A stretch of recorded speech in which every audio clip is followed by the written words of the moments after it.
The call is being recorded so that others can see it and you can re-listen if you want to. And you're welcome to, if you want to share without being recorded, to simply ask me to stop the recording, and I'll be happy to do that. And I'm eager to hear how you've been experiencing holy moments. I'll start tonight's class by saying I had a dentist appointment this week, and sometime over the weekend, they were saying they can't get my teeth cleaning approved by my insurance. So could I send in a photo of my card? And in that holy moment was like that moment that we're learning about here, where one part of me was like, oh, brother, here we go again. Every year, starting over again. How hard could it be? It's the same insurance for 5 straight. And then it's like, wait a minute now, hold on. Okay, holy moment creation. They're getting this pre-approved for me. They're doing the calls, they're doing the paperwork. They need me to send in a photo of my card. So I chose how that moment was going to go for me. And boy, was I proud of myself. And I was patting myself on the back and wagging my tail. And then the next day, she said, so sorry, still having trouble. Can you send me a picture of the back of the card? And the allure was still there, more subtle, but still like, wait, I know what's going to happen. I'm going to get over there Monday and they're not going to have this approved. And I'm not going to get my. So this part that comes in and starts playing this worst case scenario, disasters. Can anybody here relate to this? And then it's like, interrupt that and make my choice on this moment, this holy moment. The power is in my choice. So here we go. She needs the back of the card photographed, photograph it and send it in as requested and let it be. And then I got to the dentist and I got a great report from the dentist, which is a miracle based on the general neglect that my teeth and gums deal with. And the minimum of care and how they can still stay healthy. And she said, I'm going to do a panoramic x-ray since you had all this oral surgery, and we're not going to charge you for it. So, holy moment, more grace, whatever you want to call it. So I'll be asking you to put some of your holy moments in the chat if you're willing to, something you may have experienced where you had the power of choice and exercised it as we go into this. So as a reminder then, a holy moment is described as the moment of our choice. The choices we make decide whether the moment is going to be holy or unholy. The choice we make in the moment is going to decide how I experience this moment. So the power of our choice. And then we're looking tonight, and for those of you who have the little book, I'm referring to part 2. This is week 2 of our study. And I'm just all over it. But if you want to try to go along, good luck, and don't try too hard because you likely won't be able to. Holy moments and how to fill our life with holy moments. So the question is for you. How can you, how do you, how will you fill your life with holy moments?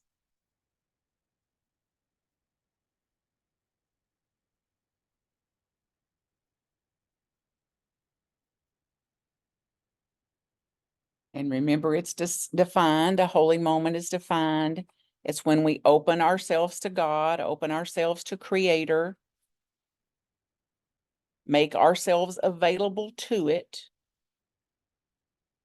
set aside our personal demands and preferences, set aside our self-interest to whatever degree we can.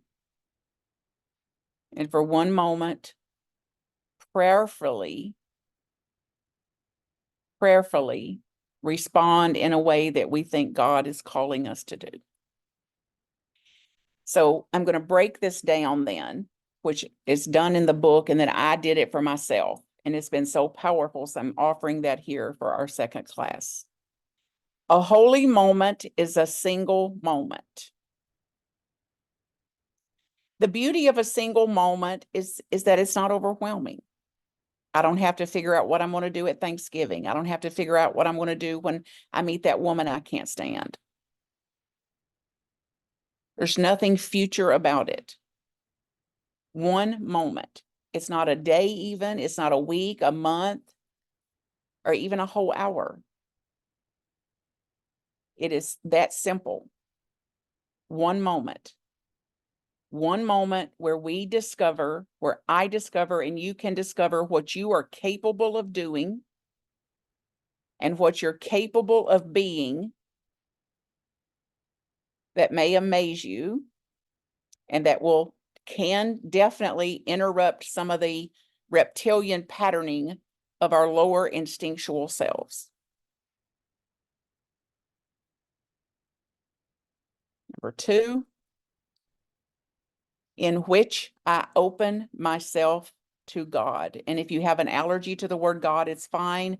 Just use creator, universe, life, force, whatever you can manage to work with. So a holy moment is number 1. 2, in which I open myself to God, open myself to creator. And notice that sometimes I'm open and sometimes I'm not so open.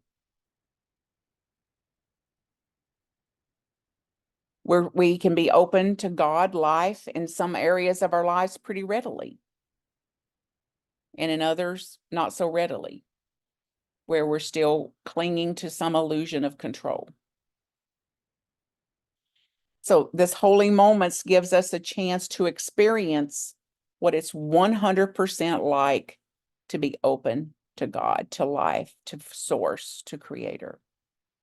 Because no matter who we are or what we've done in the past, we're all capable of that single moment of opening like that, regardless of our past, regardless of our religions, regardless of whatever we've done or not done. Wish we'd have done. Wish we hadn't have done. Number 3, then to make myself available. In order for me to have any kind of grace or miracles, awareness of this, I've got to be available to this, to make myself available for something amazing, something new, something different, a breakthrough.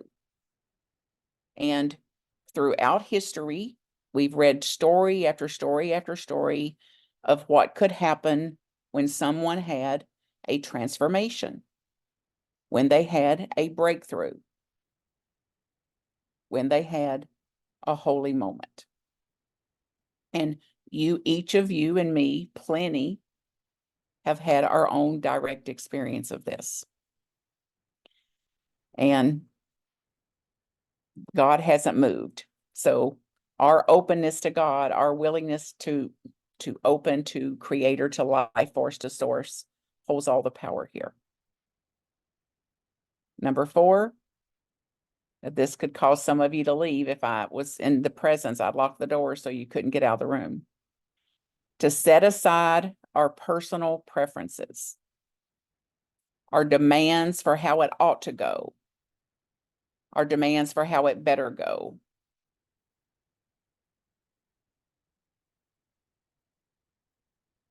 Personal preferences are great. We can help that we have them. All of us prefer certain types of food, music, clothes, sports, animals, cities, even chocolates. I mean, the nuances to this are radical. The nuances of our preferences. Tons of them. But our preferences don't ever stop. We prefer also specific outcomes, how something better turn out. We prefer how people should respond to us, what kind of tone of voice they should use, what kind of attitudes they better have. And every one of these preferences become very self-serving, and they're insatiable. Because then even if we get the tone of voice that we think we want, there's nobody in the world that can uphold that all the time. So the second they don't show up according to our fantasy of them, our very strong preference of them, then we can get a little animalistic, shut down, withhold, get righteous, indignant, cut off, emotionally cold, silence as violence, or this is my own inventory. It'll be up to you to look at what happens in you when you don't get your way. So it could be that Creator's preference is our preference, that we're impulsed in a certain way. And we'll never know for sure if that's really in alignment if we don't look to see what would happen if I try to set this aside. What happens in me when I try not to be addicted to this preference, not to be dependent on this preference. So I'm more able, I have a larger emotional maturity, a larger, more expansive spiritual maturity that says I have preferences. I can't help that I have them. I also am not dependent on them. So it may go my way and it may not. And then so we set aside the preference and set aside, number 5 is to set aside self-interest.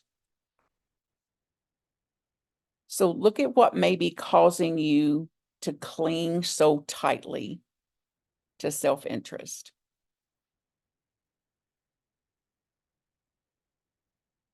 What might be running the show there? We aggressively defend our self-interest or ourselves, or we're going to pursue our self-interest come hell or high water. And under that is some belief, some depth of belief that if we don't look out for ourselves, nobody else will.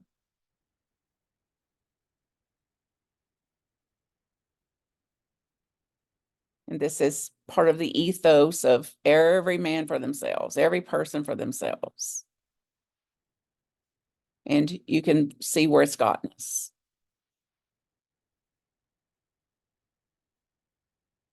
It's also a fundamental denial of the nature of life. And that it's, Eckhart Tolle would say it as, oh, you don't actually have a life, life has you. And that will either be frightening or freeing. And hopefully, even if it's frightening, it's freeing before too long. And other Einstein and others used to say, there's really only one question to ever ask yourself. Is the universe friendly or not?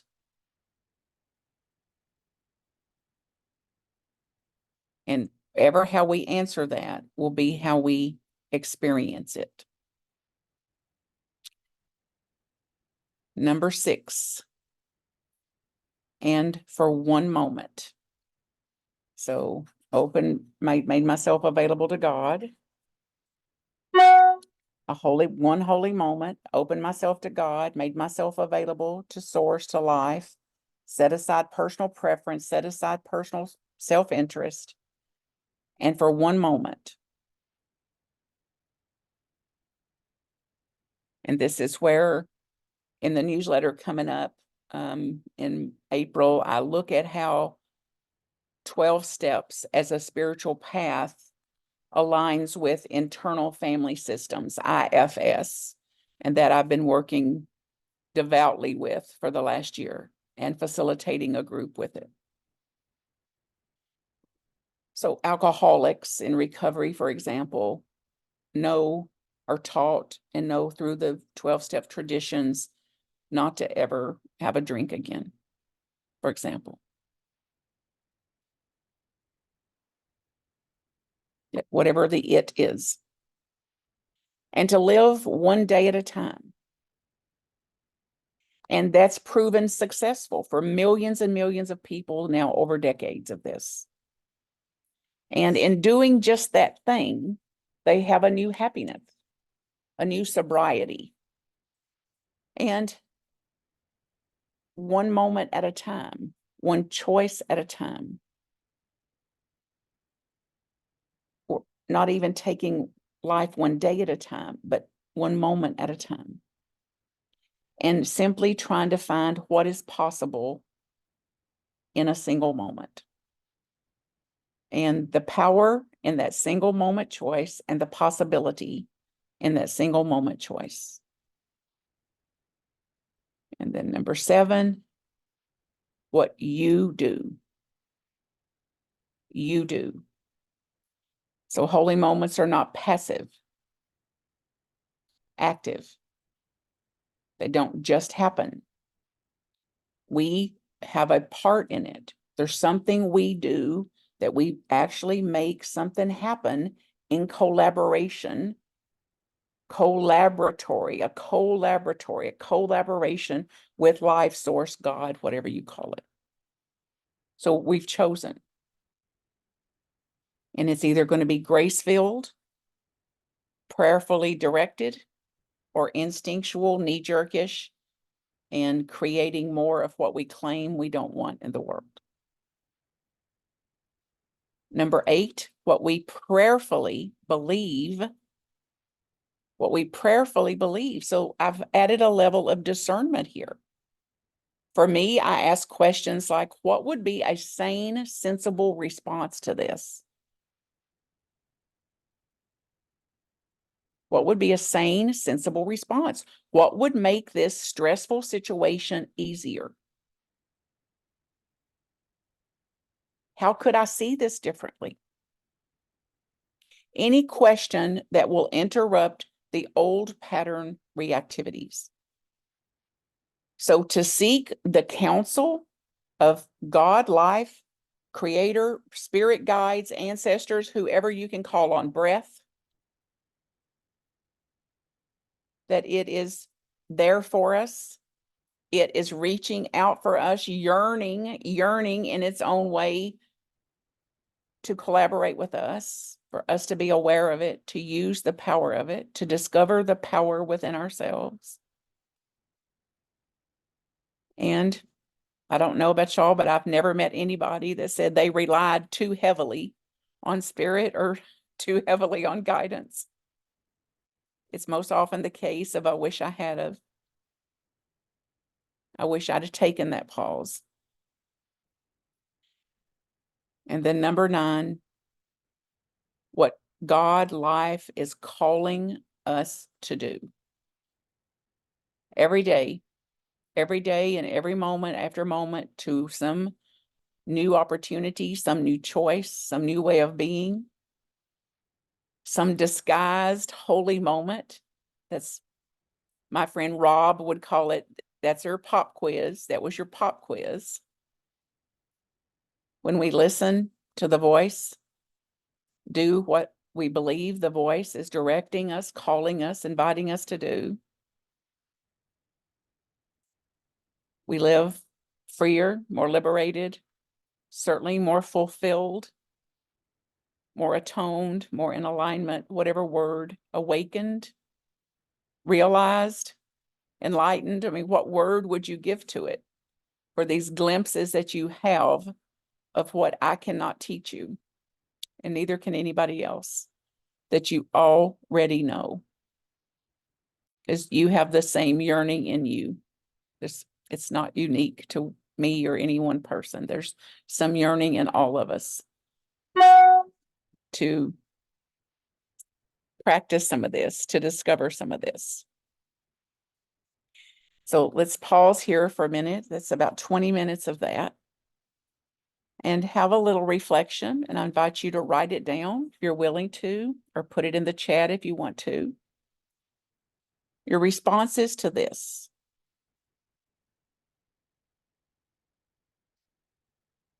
How many situations have you had today or recently that you could classify as a holy moment?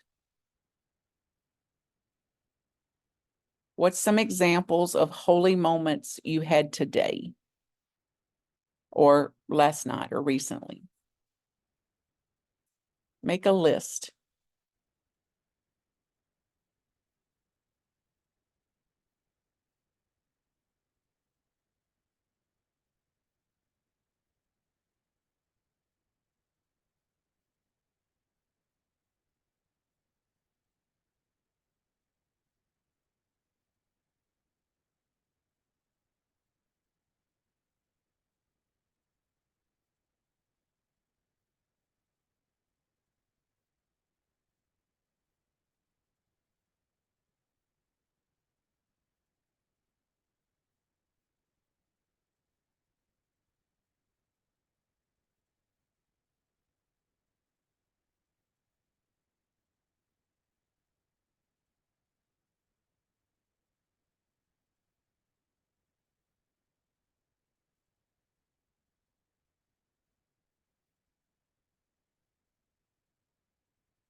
Notice how you feel as you go back and kind of reflect on this, as you start to take some accounting.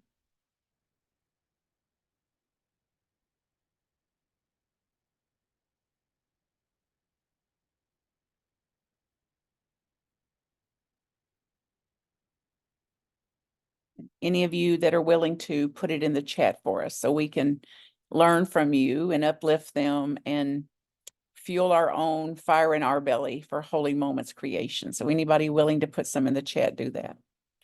And I want to give some stories that are right out of the book that was so inspiring to me. And I'm committed now. Like yesterday, Monday, I was in a call with a group of ministers. That was yesterday, Monday. And this minister's little grandkid came into the meeting, climbed up on his lap, and became a part of the meeting, this little 3-year-old kid. And what I said to her is, "Hi, honey, what are you going to do today?"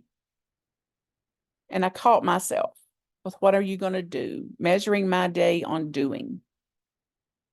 And she said, "I'm going to play with my cousins." And she just lit up. And I said, "What are you going to play?" And she said, "Doctor." And I said, "Do you like being the doctor or the patient?" And she said, "The doctor, like duh." And I caught myself, like how I said, not what are you expecting today? So from now on, I've committed to ask anybody that I meet, including my little ones, which I'll get to be with this weekend, hopefully, who are 8 and 9, what holy moments did you have today? What holy moment did you have today? Think how that might redirect a conversation. It's like, oh my God, let me guess, you've had another Martha Creek class. That sounds just like her. I did. And this is our assignment. She's mean too. So I got to do my assignment. So, what holy moment did you have today? And here's one that the author talks about, that his little son, Walter, came into his office one evening when he was working, and he asked him, "Did you have any holy moments today, honey?" And the little kid thought for a minute and said, "I'm not sure. I don't even know what you're talking about." And he said, "Well, earlier that day, he was driving this little kid home, and the little kid said, 'Hey, Dad, do you think we could stop and get Ralph, his little brother, some donuts?'" And Walter doesn't eat donuts. He doesn't even like donuts, but his little brother Ralph does. So they stopped and got him some. And when they got home, he said, "I believe that was a holy moment. The fact that you thought about your brother and what your brother would like. And you asked me to accommodate that." And he said, "I thought that was very thoughtful of you. And I'm proud of you for that." And then this little Walter just glowed, hearing this from his father, reflecting on this. And then he said when they got home, this little Ralphie, his little brother, had a really tough day. So when this other older brother walked through with these donuts, it made a big deal and how his day got turned around. So it's like the little spirit knew already. It was working at a different level to know he could do something to uplift him. So then it talks about this neighbor, this man named John, who was mowing his grass, and he knew the neighbor down the two or three houses down had a broken leg and didn't know how he was doing. He hadn't called on him to see about him or anything, but he noticed that the grass hadn't been cut and it was getting tall. So when he finished mowing his grass, he went down there and mowed his grass. So he decided, I've got to do something about this. So this woman named Mary goes through the drive-through every Friday to get coffee, pays for the person behind her. We've heard of this. Has any of you experienced that where somebody actually paid for you? Or have you paid for somebody behind you? So this was one, I think, that was put out in the media. These are ways to put thoughtfulness and generosity out into the world. Thoughtfulness and generosity are contagious, just like violence and hatred are contagious. So that's another example. And then this one got me so inspired. I started making a few calls on it around here locally with somebody that worked for the Hallmark card company. And she got this notion that she was going to take, her name is Joan, she's going to take greeting cards into the prison and give them to this happened to be a man's prison, and there was 400 of them in there. And she asked her boss, would they donate enough cards for her to give to some of these prisoners? Because she didn't think all of them would do it. So she asked for 200, thinking that would be plenty. And he called the warden, and the warden agreed to it. And then she got the cards. And when she went in there, that wasn't enough. That all the men asked for one, and some of them wanted two. And when she got to meet, when she gave them the card and the stamps, the card and the money, the stamp on it to get to mail it. And this one man said, and he seemed embarrassed even to ask, could I have two? And she said, of course. And it never occurred to me that some of you would want two. So what is this about? And he said, well, my mother really wasn't available to me. She was on drugs and alcohol and couldn't really raise me. And my grandma raised me. So I want to send one to my grandma too. So yes. So she said 657 Mother's Day cards went out of that prison because she did something. So off we go to where can we be of some earthly good? This man, Tony, discovers something about himself during his Holy Moments practice that he says he noticed he was an impatient listener. He constantly found himself wanting to jump in, interrupt, finish their sentences, make his point. And since this Holy Moments idea came unto him, he's been consciously trying to be a more literal, patient listener. Just by focusing on changing one habit changed his life. And I can tell you, I hadn't heard of Holy Moments when I started practicing some of this, but I started a practice that I call Wait for the Question, which really dialed up how I listen. So I won't say a word in certain situations when it's clear somebody needs a listener until I hear a question. So see if you can find some way for you to do it. So let's read off some of these. Thank you for putting them in the chat, some of you. And how does this inspire you? What idea comes to you when you hear these stories of other people? Things that we can do. So Diane invited someone she loves to come on this class tonight. I know some others of you did that too. You extended the invite. Some of you have ordered the books and handed them out. Denny says she's visiting someone day at a local hospital and she found free copies of Holy Moments in the chapel. Another one of you said that you had ordered the book and then went into some store and found one half price for 50 cents or something and got it. So you didn't have to wait. The ones that you had ordered to come in. Somebody, Andrea, she's been asking somebody to follow me for years, and she finally said she would be on the next week's call. The biggest holy moment for Denny was when a surgery that had gone well for someone, and I expected it to go well. Dee says I was under time pressure, and a neighbor called for help with his car. I calmly helped him, although I wanted to go to class. I was very proud of how I reacted. And then I got home and my husband needed assistance. I knew this was a true holy moment, assigned internally, and then I patiently interacted with my husband. I was able to still make it to class. This week has been more peaceful and God-led. It's been easier. Frances has a question about what's the connection between holy moments and good deeds. We're moving into that, so it's a good segue for our next part. Karen says, realizing I have a love letter to write and send to a friend who I have hurt. And Diane says she had a belly laugh with a coworker during a stressful situation that they were dealing with. And she had 2 belly laughs because she sent me a text and said she was laughing out loud at something I had sent her today.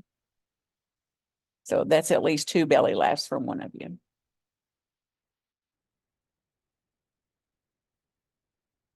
Okay. Frances gave away her copy last Sunday. Way to go, girl. You know where to get them. So here's some more everyday examples. So see, then what are we going to do? So if you've been spurred by what some folks put in there, some I read, some I shared, some that are in the book, here's a list. And if some of you are crazy about typing, type these in there as I present them. You're welcome to do it. They're right out of the book. Control your temper.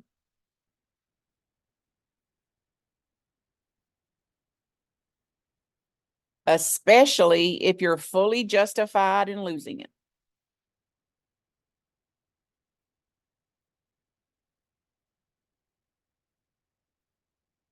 Pray before making a decision.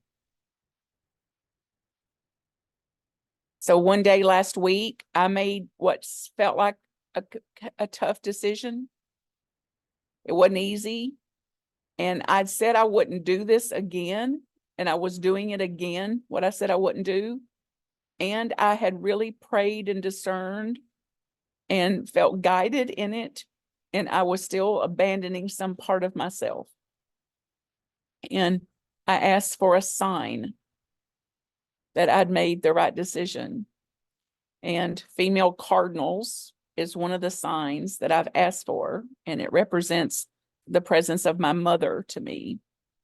And there's been one, and I've got a little camera that shows me what birds are at the feeder. And there was a female cardinal that flew in there just as I asked for a sign and kind of sat there with me for a little bit. So praying before making decisions. Encourage someone.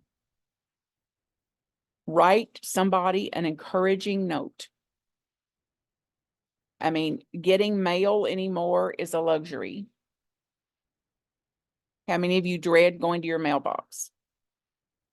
That if we knew what was going to be in our mailbox. And Deborah on this call tonight mailed me cards, and she puts on the outside of the envelope, bless whoever's touching this envelope. So a blessing for every single person that handled that envelope that got it from Sacramento, California to here. Coach someone. If they're coachable, make darn sure they're coachable before you try to coach. We can certainly praise someone. I'm proud of you. I admire you for that.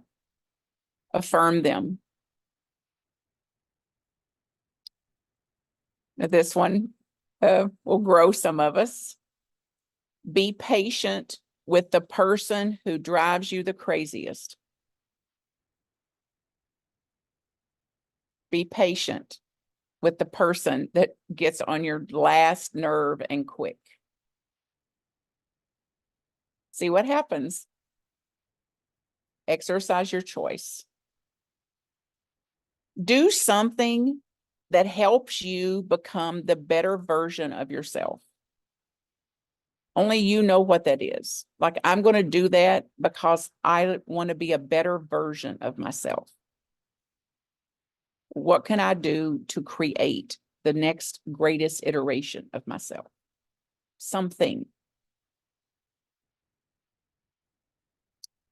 Give whoever's in front of you your full attention. And this week, I was listening to somebody's podcast and they were giving examples of this. It doesn't mean when your phone is at the dinner table, turn face down, that you've still brought the phone to the table with you. So separate from them occasionally. Begin each day with a prayer of any kind of gratitude. And I know most of you personally, and I know you know that gratitude is a superpower and is superpowered. So back to basics with speaking words of gratitude. Abraham Hicks calls them rampages of gratitude. 10 seconds of spoken gratitude, a minute of gratitude. Catch people doing something right instead of counting all the wrong things. Now, this is the way the mind is wired. So if you'd been out all day and you came in, the first thing when you come in the house is go, why is that there? Why are their shoes there? Why did they leave those there? Look at those crumbs on the counter. Why did they pick that up? So instead of the full litany of everything that's not suitable, not right, to send the mind to where did something go right? Where's something right here? Next is to overlook an offense. Overlook an offense against you, even somebody, if it was purposely to offend you, overlook it.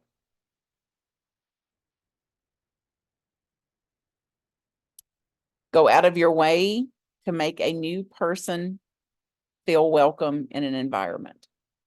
Somebody new.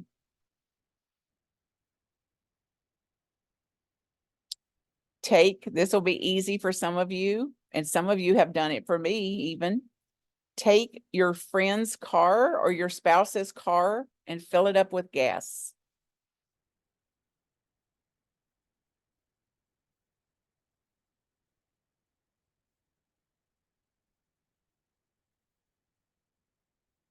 Take an interest in someone. Ask them about the best part of their day, or ask them about what their dreams are.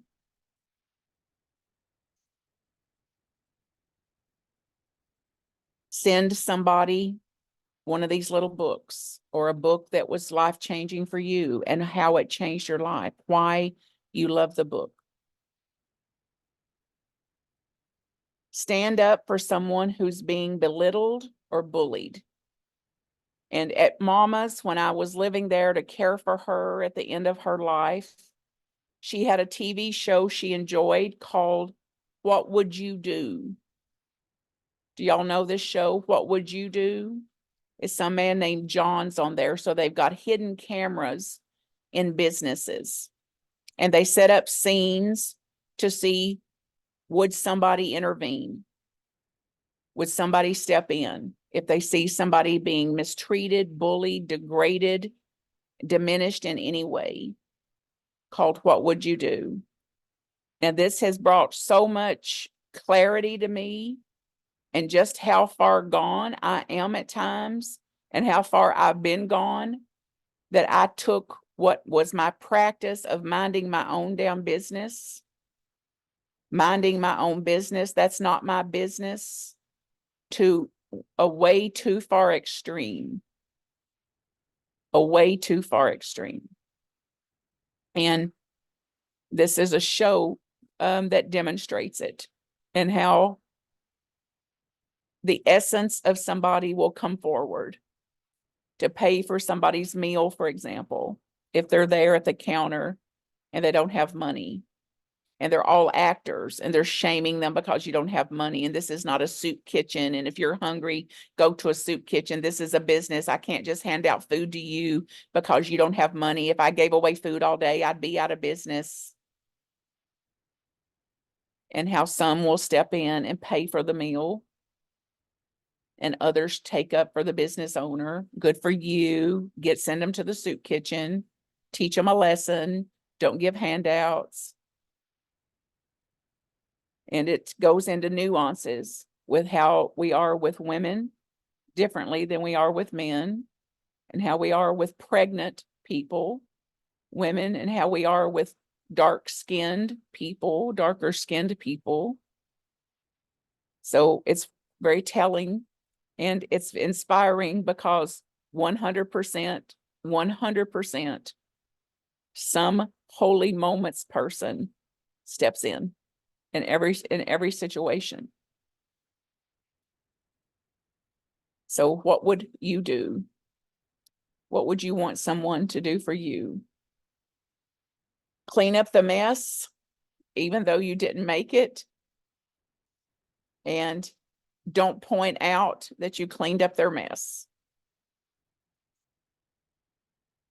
In Byron Katie's school, one of our assignments was to do 3 random acts of kindness per day, and we can't get caught.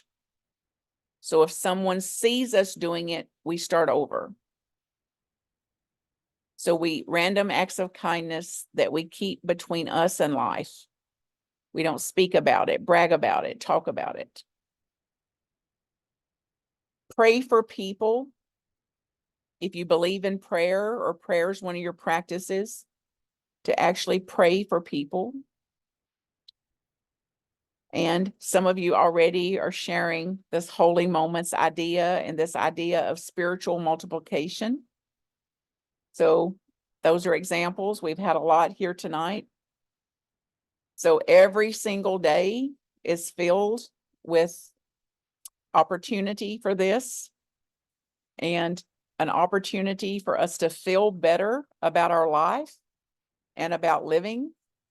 And the question Francis posed, which is, how does this relate, is addressed in the text with, why is it holy moments make us so happy? Things that feel good often draw us toward the fullest expression of our human potential. Things that make us feel good. She referred to it as good deeds. As good deeds. When we are doing what is good for us and what is morally good, we experience an undeniable sense of fulfillment. This is scientifically also proven for you scientists, you brain scientists. It's absolutely any act of generosity. It's been proven scientifically that at least three hormones are released that causes us to flourish, get higher. That is serotonin, which regulates happiness and mood. Dopamine, which is responsible for experiencing satisfaction, motivations, and pleasure. And oxytocin, which is also released during things like exercise, childbirth, breastfeeding, sex, holding hands, listening to music, sharing a meal, hugging. Which is why we really like some of those things. And it goes literally into the bloodstream. So definitely for well-being. So many, many, many positive effects from this. Not just mood boosting, that we feel better, but a tidal wave of goodness. Tidal waves of goodness.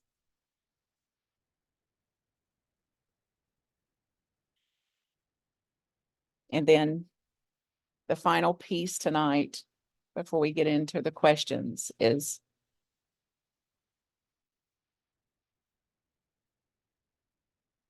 who have you witnessed living this out?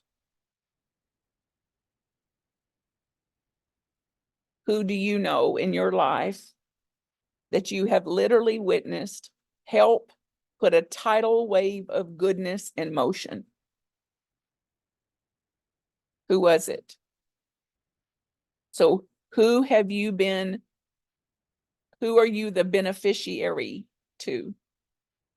In some cases, it was parents, grandparents, Aunt Martha's, Marmar's, teachers, colleagues, grandparents, coaches, friends, sisters and brothers in community. Who is it for you? Who do you have some appreciation for that you have witnessed them be party to putting a tidal wave of goodness out?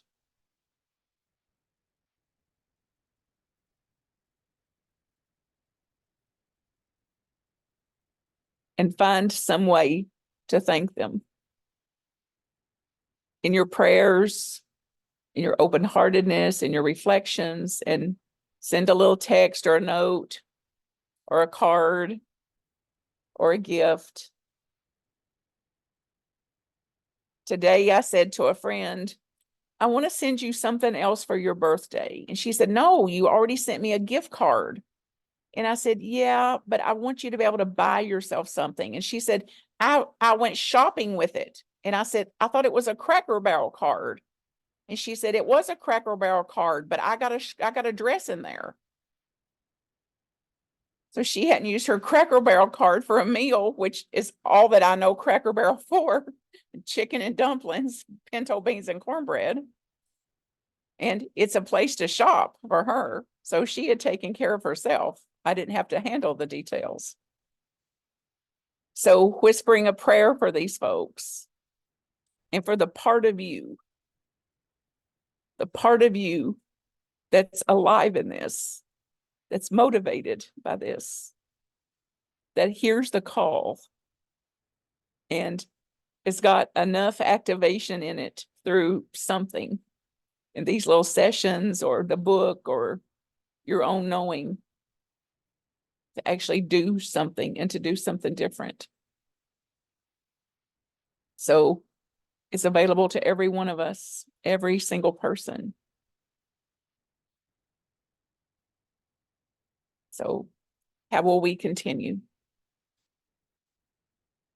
How will we create more holy moments through our own spiritual multiplication of this?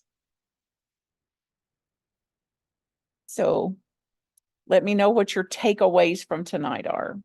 Raise your hand if you know how to do it electronically and I'll call on you. Otherwise, just wave your hand like that and I'll call on you if I see you. Share a holy moment with us. Share how you are inspired by this, anything in the world that you want to put forth here. Frances. I'm being a whole lot nicer to my husband. Tell him to send me a check. Made me realize how nice and good I am to everybody out there and not him. So I'm taking him on a cruise. All right, way to go. Good for you, honey. I'm inspired as I hear this, Frances, and I delight at what made the whole change in your atmosphere of your home, honey, as a result of you deciding to do this. And another woman told me that she noticed that she was bringing her worries of the day home, that she was so stressed by the time she got home that her partner got the worst of her. She got the burned out, stressed out, exhausted, whatever's left, spent part of me. And she decided that now before she comes in the house, she hangs it on a tree She ritualistically hangs whatever she accumulated through the day on the tree, and she won't bring it in the house. So she's decided to keep her environment different too, and to be different with her own spouse. Yep. Denny. Martha, can I share my multiplication? Yes, thing of about the course. Books? Yes. This book is one that I got about 1.5 years ago in the mail. And it came with a letter that said it was from a neighbor here in the Villages. And it said that that neighbor had read this book and thought everybody needed to read it. So that neighbor, who they identified as a male, worked with other neighbors, and they put together money and they purchased 100,000 books in one order from Matthew Kelly and sent them to people in the Villages Hmm. that we could all have this book to read. Yes. Glory be, honey. Great, great example of it, honey. Yep. And the way I understand it is that what you really pay is for the shipping. So somebody else has put a lot of money forward to make this possible for us too. Yeah. Who else? What else? What other holy moment? Joe, go, honey.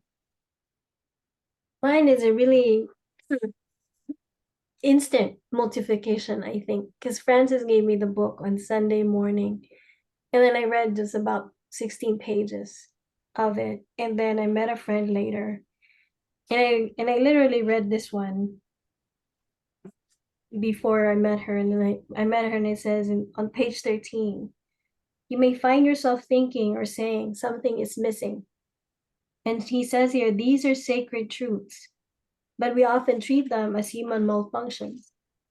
And then she said that when we experience these yearnings, something is very, very right. You are not malfunctioning. Nothing could be further from the truth. And a friend of mine who was at that point, she's like, I feel lost. And just to even tell her that, and to come away from our talk that actually I'm not lost. I'm actually in alignment. Absolutely, honey. Read it again, honey. Read it again and I'm just invite everybody to just tune into this as deeply as you can as a sacred truth. Okay. That My- we're not flawed. Okay. You may find yourself thinking or saying, something is missing. There must be more to life. I have so much more to offer. These are sacred truths, but we often treat them as human will functions. We think something is wrong. We think we need to be fixed. We view these sacred truths as problems to be solved, and that is a tragedy. When you experience these yearnings, something is very, very right. You are not malfunctioning. Nothing could be further from the truth. Your heart, mind, body, and soul are working together to get your attention.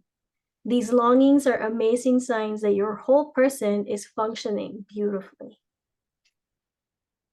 And the group says, amen. Beautiful, honey. Thank you for that. Thank you for that.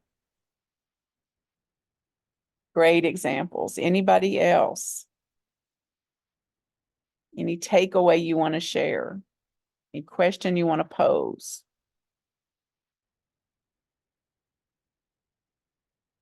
Jean? I was late getting on because I was at a volleyball game. My grandson was playing. And of course, I was sitting there and they hit the ball and it was in. And the linesman did like this out. And everybody started screaming, that ball was in. And I just took a deep breath and I thought, I'm going to let them be right. I'm just going to be at peace. And that was big for me because sometimes I get caught up in the crowd and it was all right. Now that, like I said, that was a holy moment for me to choose to do that. Amen. And amen. And those people that screamed, that was probably me many other times too. I'm not downing them, but I thought, I did something different tonight. Yeah, and it's what I mean, honey, but I'm just one thought away from that. Exactly. I thought, no, I've done that so many times. I'm not going to do that this time. Talk about humility, honey. Yeah, Oh, thank Yeah. you. good for you, girl. Well, I've witnessed those many times in there, honey, particularly in those sporting arenas when you're Yes, pretty sure how it's all supposed to go, honey, that you've exactly. made some difference. Thank you. Anybody else? I want us all to go on a cruise together. Oh, that sounds great. Frances, after she takes her husband, maybe she'll take us all on a cruise.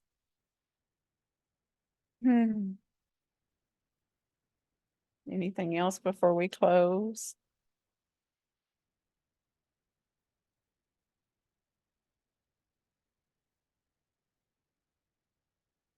I'm so grateful for you here. Susan, go ahead.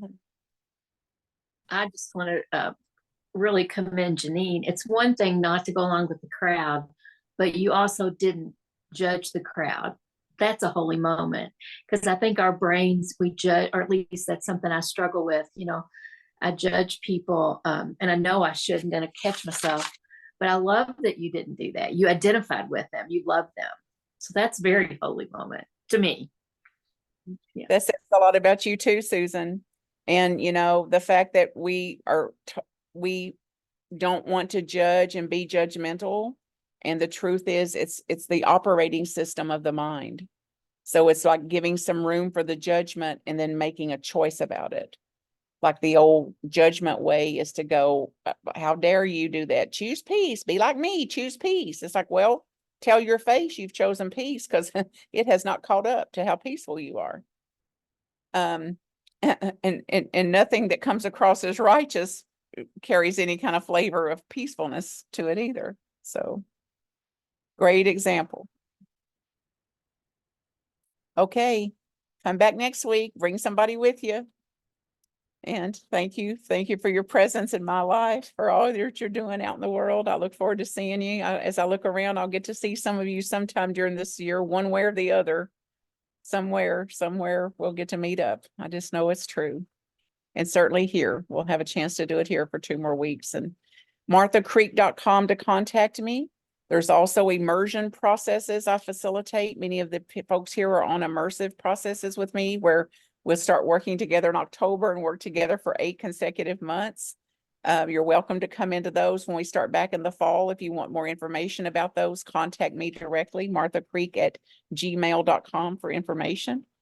And then, of course, go over to the YouTube channel. All of this is recorded. This will be on there, so you can send somebody this class. Just send them the link to it after a day or two when it gets posted. It'll be on SLC Troy on that website. On that YouTube channel. Then it'll be on the Martha Creek on the Martha Creek channel too before too many days. Okay. Love to you all. Thank Holy- you, Martha. Yeah. Thank Well, you, everyone. welcome from my part. I look forward to seeing you next time. Good night. Love you. Thank you, Martha. Thank you. Bye.